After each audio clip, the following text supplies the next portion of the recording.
औज़ुबिल्लाहिमिनश्शैतानिर्रजीम बिस्मिल्लाहिर्रहमानिर्रहीम। तमाम दोस्तों, भाइयों, देखने और सुनने वालों को बंदाए नाचीज़ का अज़ाना सलाम और साथ ही वेलकम करता हूँ तमाम दोस्तों भाइयों का अपने चैनल उमर व्लॉग में।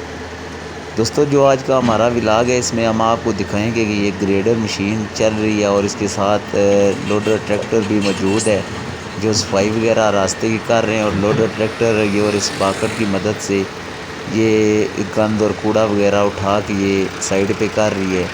तो इससे पहले अगर आप लोगों ने हमारे चैनल को सब्सक्राइब नहीं किया तो चैनल को सब्सक्राइब कर लें और साथ में दिए गए बेल के आइकन को लाजमी दबाएं ताकि हमारी आने वाली न्यू वीडियो आप लोगों को मिल सके।